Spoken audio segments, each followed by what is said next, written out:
You know what it is? Um, we got top 10 missing people who were eventually found. Yo, finna get into this. Let me know if you want to see, like, comment, share, subscribe. Stream coming soon. Yeah. Miracles can happen. Sometimes they're just long in the making. Welcome to WatchMojo.com, and today we're counting down our picks for the top 10 missing people who were eventually found.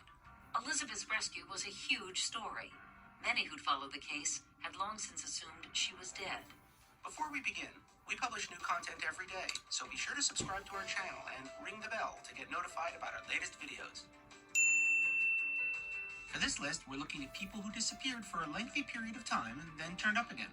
They may have disappeared against their will or of their own accord. Stainer said he didn't try to contact his real family for 7 years because Parnell had brainwashed him, making him think his parents didn't want him. Number 10, Michelle Whitaker. Michelle Whitaker's last known whereabouts may hold the clues to what happened to her. In 2002, this then Waffle House employee left her family home following an argument with her mother and didn't come back. The police started looking into her case, redoubling their efforts when Heather Sellers, another worker at Waffle House, went missing a matter of weeks later. Police seemingly feared that Sellers' boyfriend, a suspect in an earlier murder, may have killed both women. 6 years later, the boyfriend's story shows up on a true crime TV show, and a woman sees the picture of his suspected victim, Whitaker, and recognizes her as a neighbor.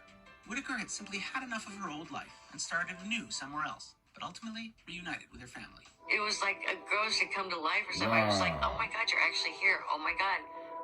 You're not mad at me. You don't hate me. Number 9, Denise Doriceau Bolzer. There seemed to be any answers to this riddle. With a shocking twist coming at the very end. When a woman disappears and her husband finds a note saying, "We've got your wife," kidnapping is a logical conclusion. Either that or the husband murdered her and is trying to cover it up. Such were the circumstances when this New Hampshire bookkeeper disappeared in 1985, but neither murder nor kidnapping were seriously entertained for very long. The next year, Bolzer was charged with embezzling at the company where she worked.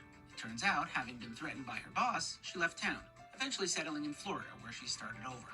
It wasn't until 2002 that she was found, by which time the charges had been dropped. She wrote the ransom note, drove to the airport, paid cash for a plane ticket, and disappeared. Number 8, Brenda Heist. At the age of 54, her daughter was 8. Her son was 12 when Heist chose to walk away. In 2002, this Pennsylvania mother of 2 was getting divorced and felt overwhelmed. 3 strangers offered a sympathetic ear, and she disappeared with them, leaving behind her kids and her estranged husband, who assumed the worst. Eventually, in 2010, the husband had her declared legally dead and remarried. But 3 years later, Heist showed up. Having essentially lived as a vagrant for 11 years, she turned herself into officials in Florida and told them she was a missing person. She was reunited with her family, but the scars she inflicted when she left her family appear to have been slow to heal. I don't know that I've ever stopped crying and started living, to be honest with you. Number 7, Gabriel Nagy. Despite its frequent use in movies and TV, severe amnesia is a pretty rare occurrence. What's your name? I don't know. But not rare enough for Australian Gabriel Nagy and his family. On January 21st, 1987, the father of 2 disappeared, withdrawing money from his bank 2 weeks later. And then there were no clues as to his whereabouts for 23 years. All that's known is that he suffered a severe blow to the back of the head that left him with total amnesia. Eventually, he recalled his real name and applied for a Medicare card, and that brought him to the attention of a constable who had never given up looking for him. Number 6, Lula Cora Hood.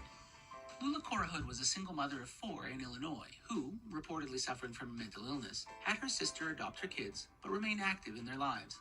Then, in 1970, after a heated family argument, Hood disappeared. When she didn't come back, her family grew worried.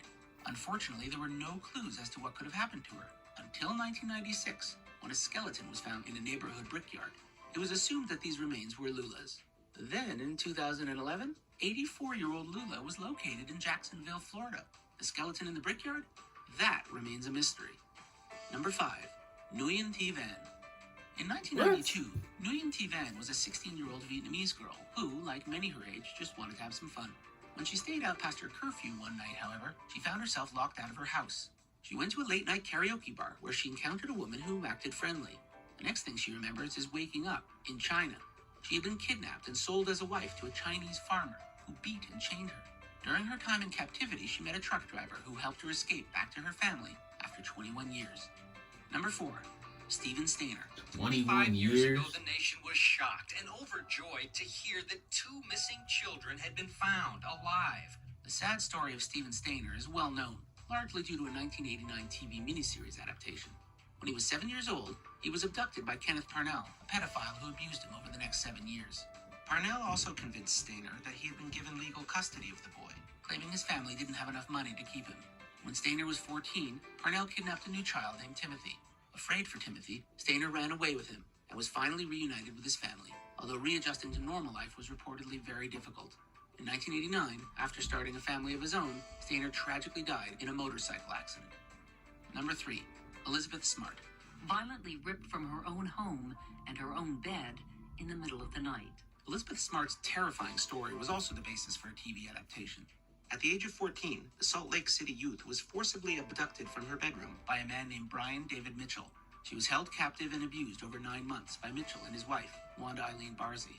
Eventually, Smart's younger sister, who had witnessed the abduction, was able to identify Mitchell's voice as one belonging to someone who had done odd jobs for the family. After the case was profiled on America's Most Wanted, Mitchell was identified and Smart was saved. Her horrifying experience has made the now adult Smart a leading child safety advocate and champion in the fight against human trafficking. The scariest night of my life happened 11 years ago. She's sharing her story to help other victims of abuse. Number 2, J.C. Dugard. For 18 years, she was forbidden to say her own name, so this is how her book, A Stolen Life, begins. In 1991, 11-year-old J.C. Dugard was kidnapped while waiting for the school bus. 18 years later, a parole officer discovered J.C. when investigating her abductor, Philip Garrido, and his wife. J.C. had been forced to bear 2 children for Garrido and had been kept for years in a series of tents and sheds in his backyard. She had been trained not to talk about her real life, but to pretend that she and her daughters were all Nancy's children instead.